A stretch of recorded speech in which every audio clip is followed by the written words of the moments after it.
Assalamualaikum warahmatullahi wabarakatuh. Kami dari Grup 5 ingin membentangkan tentang Application Domain System and ICT in Health Sector. Grup kami terdiri daripada saya sendiri iaitu Muhammad Hamida Mehermat 056866, Muhammad Syahrul Rizwan bin Syafi'i 055694, Muhammad Hafizi bin Yusof 054963 dan Muhammad Ikram bin Mazman 055160. Teknologi maklumat dan komunikasi dapat memainkan peranan penting dalam meningkatkan penjagaan kesihatan bagi individu dan masyarakat. Cara ini lebih berkesan untuk mengakses, berkomunikasi dan menyimpan maklumat. ICT juga dapat membantu merapatkan jurang maklumat yang muncul di sektor kesihatan di negara-negara yang membangun dan industri baru antara profesional kesihatan dan komuniti menjadi antara pengeluar penyelidikan kesihatan dan pengamal perubatan yang memerlukannya. Melalui pengembangan pengkalan data dan ICT juga memberikan kemampuan untuk meningkatkan kecekapan sistem kesihatan dan mencegah salah laku dalam perubatan. Kegunaan ICT di dalam sektor kesihatan. Yang pertama iaitu Electronic Medical Record System. EHR adalah rekod pesakit di dalam masa real time, menyediakan maklumat dengan segera dan selamat kepada pengguna. Walaupun EHR mengandungi pelbagai sejarah pesakit dan rawatan, sistem EHR dibangunkan untuk melampaui data klinikal standard yang dikumpulkan di pejabat penyedia dan merangkumi pandangan yang lebih luas mengenai rawatan pesakit. Yang seterusnya adalah Computerized Disease Register, membenarkan provider untuk mengenal pasti pesakit yang mempunyai kadar tertentu berdasarkan ujian yang dilakukan oleh doktor yang lain. Yang seterusnya adalah telehealth, perkhidmatan dan maklumat berkaitan kesihatan melalui maklumat elektronik dan teknologi telekomunikasi. Ini adalah untuk merapatkan hubungan doktor dan pesakit untuk memberi rawatan, nasihat peringatan, pemantauan dari jarak jauh. Yang terakhir adalah Consumer Health IT Application. Teknologi maklumat merangkumi rekod kesihatan diri, kad pintar, komunikasi email, klinikal, farmasi dalam talian. Teknologi komunikasi kesihatan interaktif, literasi maklumat kesihatan, bahasa mesra pengguna, strategi dan sumber berasaskan internet. Teknologi lain yang melibatkan pengguna dalam membuat keputusan bersama dan kolaboratif. Okey, penggunaan sistem aplikasi dan ICT dalam sektor penjagaan kesihatan sememangnya memiliki kelebihan dan kekurangan dari segenap aspek. Kelebihan dan kekurangan ini sebenarnya menjadikannya satu tindakan untuk lebih berefisien dan berdaya saing dalam mengejar kemajuan teknologi di masa akan datang. Antara kelebihan yang boleh dilihat dalam sistem aplikasi dalam penjagaan kesihatan adalah pengaturcaraan laporan dan pemerhatian yang berterusan dengan pemantauan melalui peranti yang disambungkan, membolehkan paramedikal bertindak dalam menyelamatkan nyawa ketika berlaku situasi kecemasan seperti kegagalan jantung, kencing manis, serangan asma ataupun lain-lain. Malahan penggunaan aplikasi juga mampu untuk mengutip data-data seperti tekanan darah, tekanan oksigen, tekanan gula, berat serta ECGs. Dengan pemantauan keadaan pesakit di suatu tempat juga, aplikasi juga akan menerima data dari segi tahap kesihatan, keperluan ubat atau masalah berkaitan pengurusan pesakit yang diperolehi dan dihantar terus kepada pakar untuk tindakan selanjutnya. Seterusnya, penggunaan aplikasi juga sebenarnya membantu dalam penyelidikan dan pembangunan melalui kutipan data dalam pelbagai skala berkaitan perkembangan situasi pesakit yang mana kaedahnya lebih efisien berbanding menggunakan draft atau borang. Malah data-data yang dikutip juga akan diatur cara dalam bentuk kajian statistik seperti graf ataupun laporan yang membantu dalam kajian medikal yang khas digunakan oleh pelajar dan amatur. Hal ini juga sememangnya bukan sahaja menjimatkan masa, malahan menjimatkan kos yang boleh digunakan secara terus dalam penyelidikan perubatan.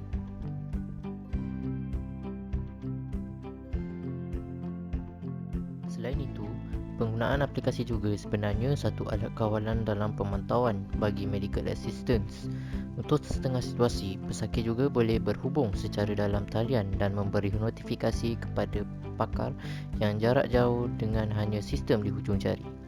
Dengan adanya sistem aplikasi, para medical boleh membuat rawatan secara konsisten serta mengenal pasti kaedah terbaik dalam menyediakan ubat-ubat kepada pesakit tersebut. Malahan juga, penggunaan aplikasi juga bertujuan untuk memberi jejak dan memberi amaran terhadap suatu situasi yang luar jangkaan paramedik.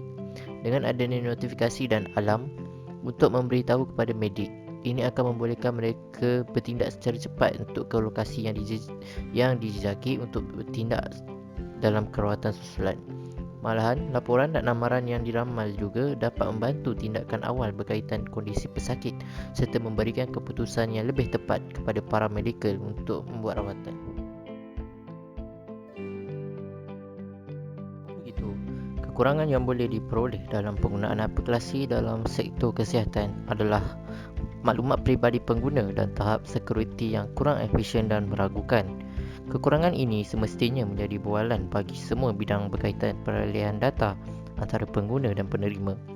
Namun begitu, perkara ini juga boleh mencetuskan kepada jenayah cyber, di mana si penggodam berupaya mencuri maklumat pesakit untuk mendapatkan ubat-ubatan untuk dijual ataupun mengklaim insurans atas nama pesakit.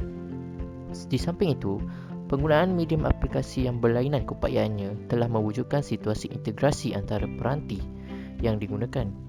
Contohnya, integrasi antara peranti ini menjadi halangan dalam kesepakatan pembangun aplikasi untuk mencapai suatu protokol dan piawai standard yang bersesuaian dalam memperoleh data pesakit. Justru, walaupun terdapat aplikasi yang wujud saling berkait dalam sektor kesihatan, ini menjadikan penggunaan data untuk laporan dan penyelidikan menjadi lebih kompleks dan kurang tepat perbandingannya. Penggunaan aplikasi yang diimplementasikan dalam sektor kesihatan juga sebenarnya menekankan pembelanjaan kos pembangunan perisian yang cukup tinggi, di mana memerlukan pemantauan perisian, penambahbaikan serta sistem sekuriti dalam skala tahap tinggi yang melibatkan data pengguna dan pihak hospital. Pembangun juga berisiko tinggi untuk menerima tempias terhadap perisian yang dibinanya, di mana mereka bertanggungjawab sepenuhnya dalam memastikan aplikasi tersebut adalah telus dan selamat. Aplikasi yang melibatkan struktur kesihatan juga sebenarnya memperoleh data maklumat yang tidak sahih dan tepat 100%, serta tidak berupaya mengatasi pemikiran dan keputusan seperti pihak medical. Aplikasi yang dibangunkan juga adalah bertujuan untuk memudahkan struktur layanan rawatan kepada pesakit, tetapi bukan sepenuhnya membantu ahli tugas paramedik. Meskipun aplikasi yang dibina adalah memiliki perisian yang canggih dan bermutu tinggi, ianya tidak mampu untuk mencapai keputusan yang 100% boleh dipercayai kerana setengah sistem boleh berlaku di luar kawalan, seperti kondisi pesakit yang tidak dikemas kini kerana tiada kemudahan internet yang kuat ataupun sebagainya.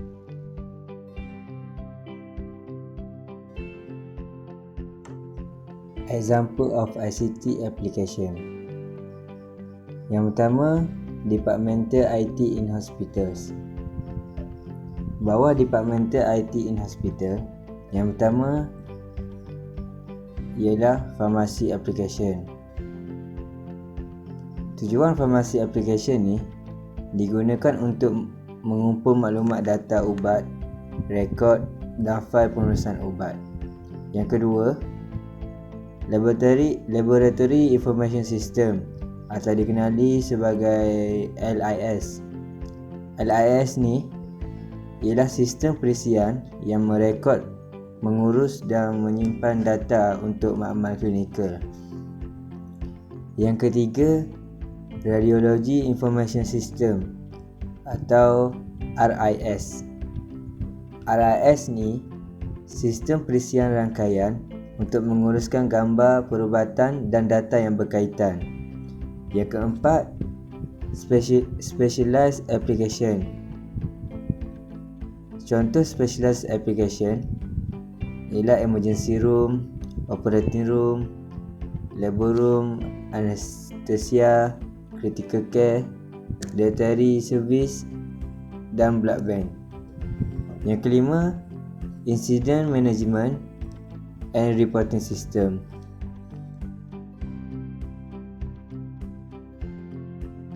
Yang kedua ialah EHRS and HIS.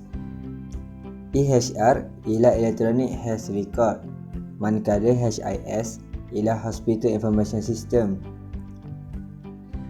Di bawah EHR and HIS, yang pertama ada Electronic Health Record, yang kedua Electronic Medical Record, yang ketiga Electronic Patient Record, yang keempat ialah Computer Based Patient Record. 1, 2, 3, 4 ni fungsi dia adalah untuk rekod maklumat elektronik yang berkaitan kesihatan pada individu.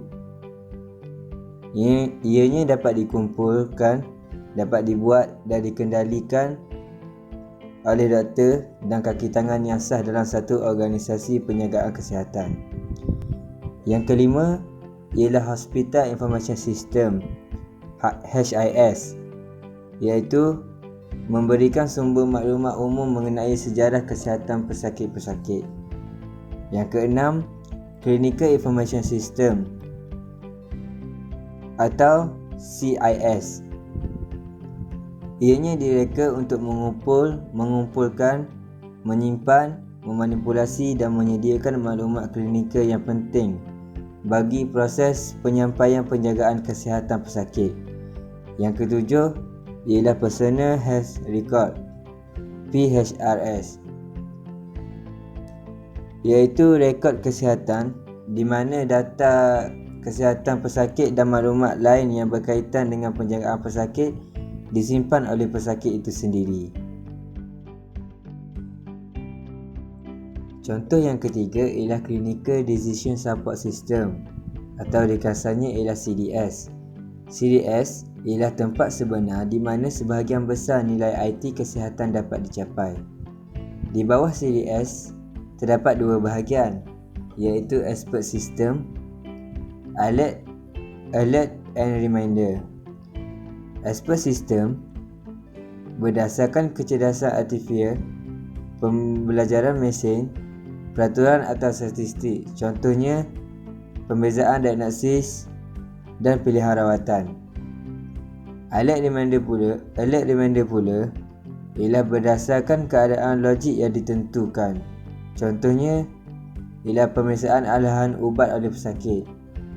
Contoh yang kedua ialah pemeriksaan interaksi ubat-ubatan antara pesakit.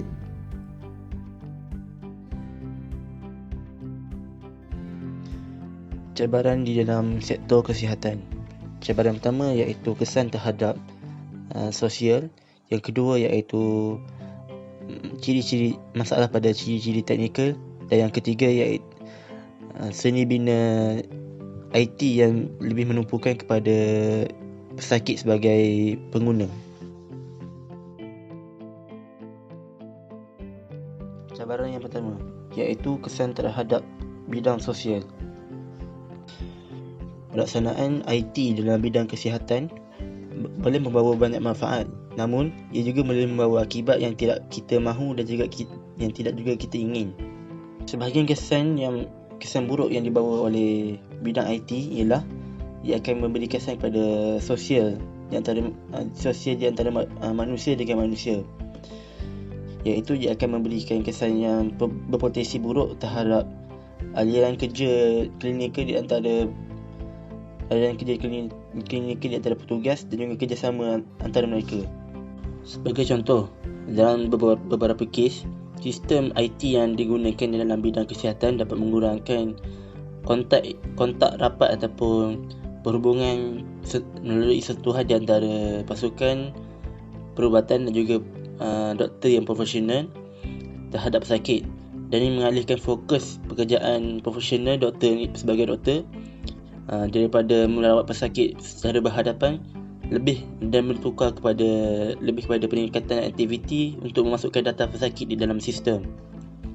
Ini secara langsung akan menyebabkan tujuan asal sistem ini digunakan untuk merawat pesakit, tapi sekarang ni dia lebih digunakan untuk menyelesaikan kerja, iaitu kita akan masukkan data pesakit, tapi ada kes di mana data pesakit dimasukkan ke dalam sistem tapi pesakit tidak dirawat.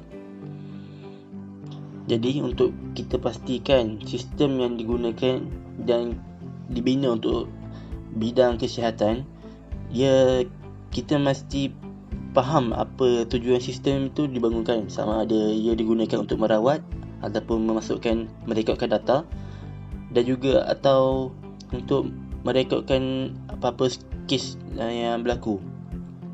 Jadi pengguna di hospital ni banyak, jadi kita perlu menunjukkan satu hubungan di antara pembangun sistem tersebut, pengguna iaitu doktor ataupun sebagai pesakit, dengan berterusan supaya sistem yang digunakan akan dimanfaatkan secara maksimum.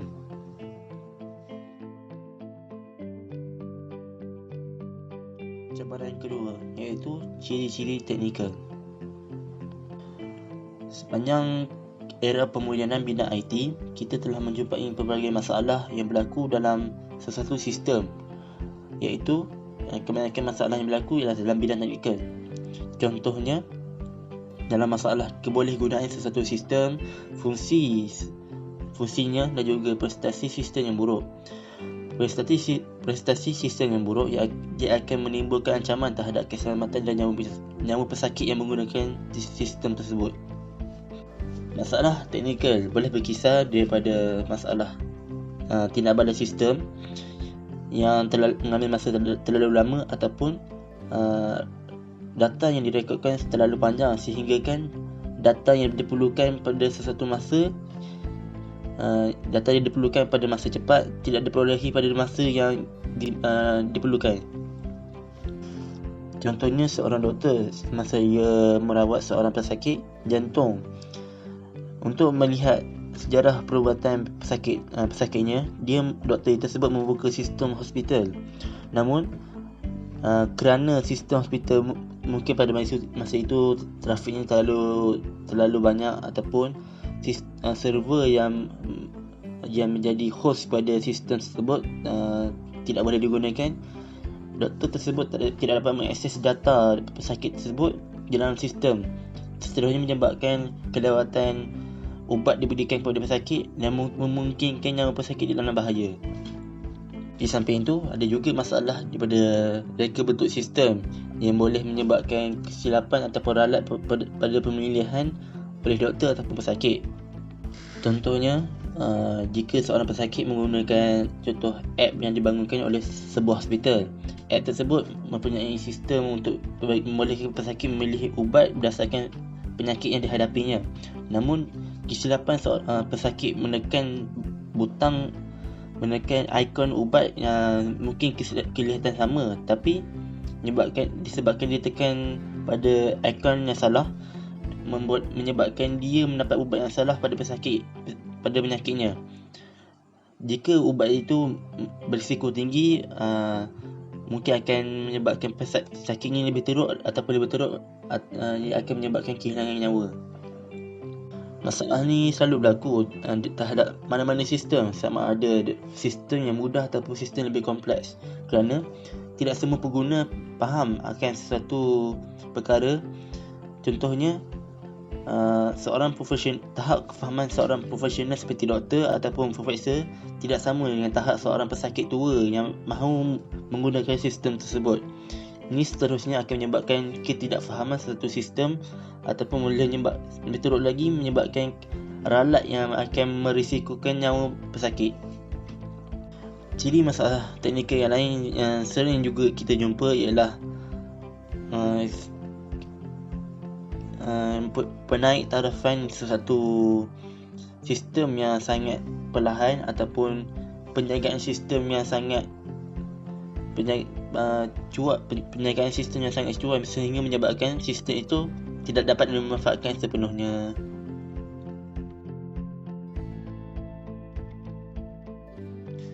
Cabaran ketiga iaitu seni bina yang memfokuskan pesakit sebagai pengguna baru. Pada zaman ini, walaupun kefahaman tentang bidang IT dan juga tentang teknologi semakin mendalam, namun wujud pelbagai masalah di mana seseorang pesakit mempunyai kemampuan untuk mengubah dan juga mengemaskini rekod kesihatan mereka hanya di hujung jari. Walaupun kemampuan pesakit untuk mengemaskini data mereka akan memudahkan kerja doktor sebagai perawat, dia mungkin akan memberikan kesan buruk terhadap rawatan tersebut. Contohnya, seseorang pesakit tersebut, dia sakit kencing manis, namun untuk menyembunyikan sakitnya daripada doktor yang merawatnya, dia menerangkan kepada doktor bahawa dia hanya sakit perut dan mungkin hanya gatal-gatal di kaki. Dia menulisnya di dalam satu sistem, mana sistem akan merekodkan datanya dan memaklumkan kepada doktor yang merawatnya. Doktor yang merawatnya hanya akan melihat rekod yang diberikan oleh pesakit dan memberikan ubat-ubatan berdasarkan apa yang pesakit beritahu kepada doktor. Sedangkan realitinya pesakit tersebut mengalami penyakit lain, tetapi doktor memberikan ubat yang berbeza daripada penyakit yang benar-benar dihadapi oleh pesakit tersebut. Ini memungkinkan akan meningkatkan risiko kesihatan terhadap pesakit tersebut dan lebih teruk ia akan menyebabkan kehilangan nyawa. Sistem-sistem yang digunakan yang lebih memfokuskan pesakit sebagai pengguna yang besar, ia mungkin akan memberikan kelebihan terhadap perawatan pesakit, di mana seseorang doktor boleh memfokuskan perawatan beberapa pesakit hanya berdasarkan sistem yang digunakannya. Sedangkan pada kesan yang paling buruk, pesakit mungkin akan mengganggu proses perawatan dan mungkin yang lebih teruk, dia akan memutarbelikkan fakta yang sebenar-benar berlaku sehinggakan nyawa pesakit tersebut berada dalam bahaya. Walaupun masalah ini berlaku, ada juga contoh-contoh yang berjaya membuktikan bahawa pesakit benar-benar tidak boleh menggunakan satu sistem dan doktor sepatutnya mengemaskini maklumat tentang pesakit tersebut ke dalam sistem. Ia memberikan tumpuan kepada doktor mengemaskini data seseorang pesakit melalui komunikasi jarak jauh dan memberikan doktor akses memberikan akses pesakit terhadap rekod kesihatan mereka hanya sekadar untuk melihat sahaja. Sebagai contoh, National Shared Care Plan di New Zealand adalah program yang diterja oleh National Health IT Board dan Auckland Regional District Board. Sistem yang digunakan oleh mereka membolehkan komunikasi di antara pesakit dan doktor melalui jarak jauh di antara perkhidmatan kesihatan yang ditawarkan oleh hospital di sana. Pesakit hanya memberitahu penyakit yang dihadapinya dan doktor yang akan mengemaskini data pesakit tersebut. Ini seterusnya membolehkan maklumat yang benar-benar sahih dimasukkan dalam sistem dan pesakit tidak berhak untuk mengubah maklumat yang telah diberikan oleh mereka.